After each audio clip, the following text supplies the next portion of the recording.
اس وقت میں مقام لط پہ ہوں، اور مقام لط وہ جگہ ہے جہاں پر حضرت عیسیٰ علیہ السلام جو ہے وہ دجال کو قتل کریں گے، اور یہ درخت ہے اس جگہ پہ، اس کو یہاں پہ آ کے قتل کریں گے۔ دجال کو جھوٹا مسیح یا جھوٹا خدا بھی کہا جاتا ہے، جبکہ مغرب میں اسے اینٹی کرائسٹ کے نام سے جانا جاتا ہے۔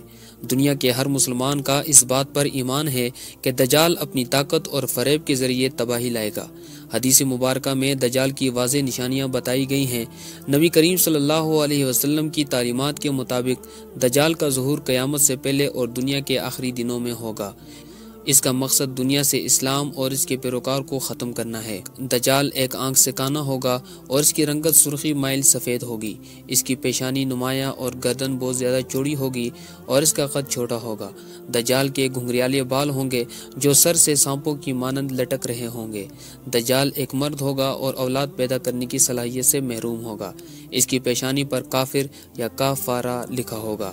دجال کا خروج اصفہان کے ایک مقام یہودیہ میں ہوگا۔ اصفہان کے یہودی اور اکثر عورتیں اس کی پیروکار ہوں گی۔ اس کی سواری اتنی تیز ہوگی کہ چند روز میں پوری دنیا کا سیر کر لے گا، البتہ مکہ مکرمہ، مدینہ منورہ اور بیت المقدس میں نہیں جا سکے گا۔ دجال پوری دنیا کے اندر گھوم کر خدائی کا دعویٰ کرے گا۔ کمزور عقیدہ کے مسلمان اور دنیا کے مختلف مذاہب کے لوگ اس پر ایمان لے آئیں گے۔ وہ امام مہدی علیہ السلام کے خلاف جنگ کے لیے اپنی بہت بڑی فوج تیار کر لے گا، اور وہ اور اس کی فوج امام مہدی علیہ السلام کی فوج کا محاسبہ دمشق کی ایک جامع مسجد کے ارد گرد کرے گا۔ امام مہدی علیہ السلام دجال کی اتنی بڑی فوج کے ساتھ مقابلے کی طاقت نہیں رکھتے ہوں گے، لہٰذا نماز کا وقت ہوگا اور اسی وقت اس مسجد کی مینار پر عیسیٰ علیہ السلام آسمان سے تشریف لائیں گے اور ان کے بالوں سے پانی ٹپک رہا ہوگا۔ وہ امام مہدی علیہ السلام کی امامت میں نماز پڑھ رہے ہوں گے اور دجال انہیں دیکھ کر ایسے پگھلے گا جیسے پانی نمک کے اندر پگھلنے لگتا ہے۔ حضرت عیسیٰ علیہ السلام دجال اور اس کی فوج کو شکست دیں گے۔ اس دوران دجال بھاگ کر اپنی جان بچانے کے لیے ایک ایسی جگہ جائے گا جہاں یہودی اسے پناہ دے سکیں۔ اس جگہ کے بارے میں آپ صلی اللہ علیہ وسلم کی حدیث میں تذکرہ ہے کہ یہ جگہ مقام لد ہوگی۔ اس جگہ حضرت عیسیٰ علیہ السلام باقی یہودی اور دجال کو قتل کریں گے اور پاس موجود کنویں کے اندر اس کی لاش کو پھینک دیں گے، صلیب کو توڑ دیں گے اور پوری دنیا میں ایک ہی مذہب ہوگا، مذہب اسلام۔ تاریخی اعتبار سے لد ایک قدیم شہر ہے۔ یہاں پر 5250 سال قبل مسیح پرانے ظروف بھی پائے گئے ہیں جو اس بات کی طرف اشارہ کرتے ہیں کہ زمانہ قدیم میں بھی یہاں آبادی موجود تھی۔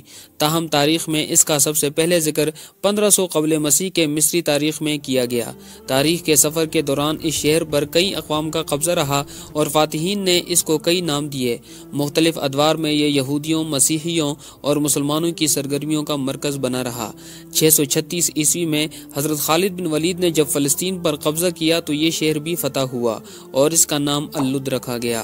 بعد ازاں صلیبی جنگوں کے دوران یہ شہر مسلمانوں سے چھن گیا۔ یہ شہر برطانوی راج کا بھی حصہ رہا اور اس دوران اس کا نام تبدیل کر کے لڈا رکھ دیا گیا۔ تاہم جب 1948 میں اسرائیلیوں نے عربوں کو شکست دے کر اس شہر کو فتح کر لیا تو اس شہر کا نام ایک دفعہ پھر سے تبدیل کر دیا گیا اور اس کا پرانا یہودی نام لد دے دیا گیا۔ موجودہ دور میں لد اسرائیل کے دارالحکومت تل ابیب سے 15 کلومیٹر دور واقع شہر ہے۔ 2007 کے اختتام پر یہاں کی آبادی کا اندازہ تقریباً 67,000 نفوس کا تھا، جس میں سے 80% یہودی مذہب سے تعلق رکھنے والے لوگ تھے۔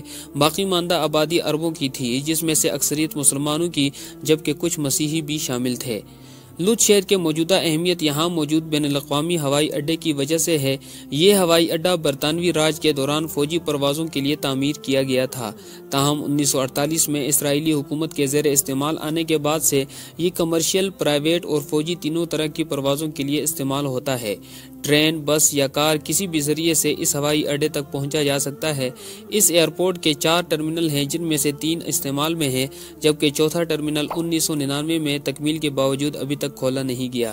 اسرائیل فلسطین تنازع کے پیش نظر یہاں سیکورٹی کا بہت زیادہ انتظام کیا گیا ہے اور یہ دنیا کے محفوظ ترین ہوائی اڈوں میں شمار ہوتا ہے۔ معزز سامعین و ناظرین، لط کے مقام پر دنیا کا محفوظ ترین ایئرپورٹ کی تعمیر، 4 ٹرمینل میں سے ایک کو ابھی تک نہ کھولنا اور اس کی سیکورٹی انتہائی سخت کرنا، اس کے ساتھ ساتھ اس ایئرپورٹ پر یہودیوں کا قبضہ اور یہاں کی آبادی میں 80% یہودی ہونا، یہ سب محض اتفاق نہیں بلکہ یہ یہودیوں نے اپنے آقا دجال کے لیے تعمیر کیا ہوا ہے، جہاں سے وہ اپنی تیز ترین سواری میں بیٹھ کر پوری دنیا کا چکر لگائے گا اور خدائی کا دعویٰ کرے گا، پھر جان بچا کر اسی ایئرپورٹ سے نکلنے کی کوشش کرے گا، مگر عیسیٰ علیہ السلام اس کا پیچھے کرتے ہوئے اسے مقام لد میں قتل کرے گا۔ حضرت عائشہ رضی اللہ تعالیٰ عنہ بیان فرماتی ہیں کہ رسول اللہ صلی اللہ علیہ وسلم میرے گھر تشریف لائے، دیکھا تو میں رو رہی تھی۔ آپ صلی اللہ علیہ وسلم نے پوچھا کیوں رو رہی ہو؟ میں نے عرض کیا یا رسول اللہ صلی اللہ علیہ وسلم، آپ نے دجال کا ذکر اس طرح فرمایا کہ اس غم میں مجھے بے ساختہ رونا آ گیا۔ آپ صلی اللہ علیہ وسلم نے فرمایا اگر وہ نکلا اور میں اس وقت موجود ہوا تو تمہاری طرف سے اس سے نمٹ لوں گا، اور اگر وہ تمہارے بعد نکلا تو پھر یہ بات یاد رکھنا کہ تمہارا پروردگار کانا نہیں ہے جبکہ دجال کانا ہوگا۔ جب وہ نکلے گا تو اس کے ساتھی اصفہان کے یہودی ہوں گے، یہاں تک کہ جب وہ مدینہ آئے گا تو وہاں ایک طرف آ کر اترے گا۔ اس وقت مدینہ کے 7 دروازے ہوں گے اور ہر دروازے پر 2 فرشتے نگران ہوں گے جو اس کے اندر آنے سے منع ہوں گے۔ مدینہ میں جو بدعمال آباد ہیں وہ نکل کر خود اس کے پاس چلے جائیں گے۔ اس کے بعد وہ فلسطین میں باب لط پر آئے گا۔ عیسیٰ علیہ السلام نزول فرما چکے ہوں گے اور یہاں وہ اس کو قتل کریں گے۔ پھر عیسیٰ علیہ السلام 40 سال تک ایک منصف امام کی حیثیت سے زمین پر زندہ رہیں گے۔ آج سے 1400 سال قبل اس حدیث کے بیان کے وقت لوط کے مقام پر ایک چھوٹا سا گاؤں تھا۔ حضرت عیسیٰ علیہ السلام کے ہاتھوں دجال کے اس مقام پر قتل کی بظاہر کوئی وجہ سمجھ نہیں آتی تھی، تاہم مسلمان کئی صدیوں تک باب لط کی اہمیت جاننے کی کوشش کرتے رہے ہیں۔ اللہ تعالی ہم سب کو دجال کے فتنے سے محفوظ فرمائے، آمین۔